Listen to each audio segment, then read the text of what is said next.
Hello बच्चों, चलिए प्रश्न को पढ़ते हैं। हैलाइडों के नाम आईपीएससी पद्धति से लिखिए तथा उनका वर्गीकरण एल्किल, एलिलिक, बेंजिलिक, प्राथमिक, द्वितीयक एवं तृतीयक, वाइनल तथा एरिल हैलाइड के रूप में कीजिए। कहता है ये हैलाइड दिया गया है, इसका आईपीएससी नाम लिखना है तथा इसका हमें वर्गीकरण करना है। तो हम बात करते हैं अपने उत्तर की। सबसे पहले मुख्य अवधारणा की बात करें तो इस प्रश्न की मुख्य अवधारणा है कि एल्किल हैलाइड जो दिया गया, जो भी हैलाइड है यहाँ पर हैलाइड जो भी दिया गया है उस हैलाइड का नामकरण तथा वर्गीकरण ठीक है। हैलाइड का नामकरण तथा वर्गीकरण हमें यहाँ पर इस प्रश्न की जो मुख्य अवधारणा है वो है। तो देखते हैं यहाँ पर दी गई जो यौगिक है उसकी संरचना क्या है। उसकी संरचना है CH3 CH double bond CH, यहाँ पर C जिस पर कि Br लगा हुआ है और 2 CH3 लगे हुए हैं इस प्रकार से। ठीक है, सबसे पहले तो मैं इसका आईपीएससी नाम लिखना है, देख लेते हैं। सबसे लंबी आईपीएससी नाम लिखने के लिए सबसे लंबी कार्बन श्रृंखला का नाम देना होता है। सबसे लंबी कार्बन श्रृंखला का नामकरण, ठीक है, सबसे लंबी कार्बन श्रृंखला का नामकरण देना होता है। तो सबसे लंबी कार्बन श्रृंखला अगर यहाँ से शुरू करें 1 2 3 4 5, यही हमने नाम दे दिया है। अब देख सकते हैं Br लगा हुआ है तो Br को हम ब्रोमो से लिखते हैं आईपीएससी नाम में, जो कि B से शुरू होता है ब्रोमो। CH3 लगा हुआ है 2 पर ही, इसको हम मेथिल से लिखते हैं जो कि M से शुरू होता है। तो जो ब्रोमो और मेथिल में पहले उसको आईपीएससी नाम लिखेंगे जो ABCD में पहले आएगा, तो B जो है वो ABCD में पहले आता है। ठीक है, और ये C डबल बॉन्ड C के लिए हम इन का प्रयोग करते हैं। ठीक है, इन का प्रयोग करते हैं। तो हम देख लेते हैं यहाँ पर क्या देख लेते हैं कि 2 पर ब्रोमो ही आया, तो इसका आईपीएससी नाम लिखते हैं। तो इसका आईपीएससी नाम जो होगा 2 ब्रोमो मेथिल से पहले आएगा। 2 ब्रोमो 2 मेथिल 2 मेथिल 5 कार्बन है, तो 5 कार्बन की श्रृंखला को हम पेंटेन कहते हैं।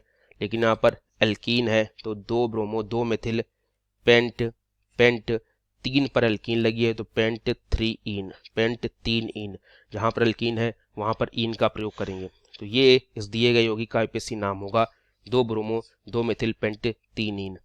अब इसका वर्गीकरण करेंगे तो इसका वर्गीकरण इस प्रकार से होगा कि जब ब्रोमीन जो है जिस कार्बन पर लगा है वो डबल बंध से अगला कार्बन, जब कोई हैलाइड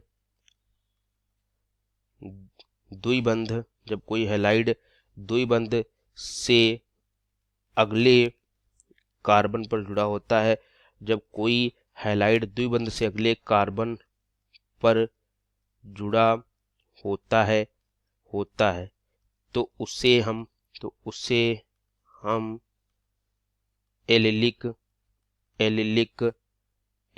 हैलाइड का नाम देते हैं।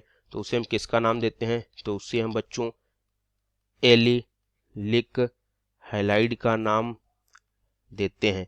एलिलिक हैलाइड का नाम देते हैं, ठीक है, उसको हम एलिलिक हैलाइड का नाम देते हैं। ठीक है, एलिलिक हैलाइड का नाम देते हैं। तो हमारा जो यौगिक है जिसमें ब्रोमीन लगा हुआ है वो यहाँ पर जैसे CH3 C डबल बंध C, यहाँ पर हाइड्रोजन अगले कार्बन पर Br जिस पर 2 CH3 लगे हैं। ठीक है, इसलिए हम इसको क्या कहेंगे, एलिलिक हैलाइड तो कहेंगे ही। क्या होगा, ये एलिलिक हैलाइड होगा।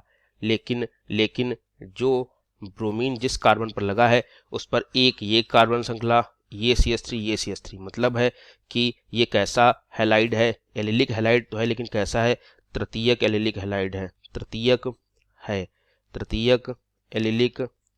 एलिलिक हैलाइड है। तृतीयक क्यों है ये जानेंगे कि जिस कार्बन पर ब्रोमीन जुड़ा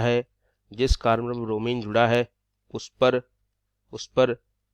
3 कार्बन श्रृंखला है। ठीक है, उस कार्बन पर 3 कार्बन श्रृंखला है, ठीक है। इसलिए इसको हम क्या कहते हैं, इसलिए इसको हम तृतीयक एलिलिक हैलाइड कहते हैं, तृतीयक एलिलिक हैलाइड कहते हैं, तृतीयक एलिलिक हैलाइड कहते हैं, ठीक है, तृतीयक एलिलिक हैलाइड कहते हैं, ठीक है बच्चों।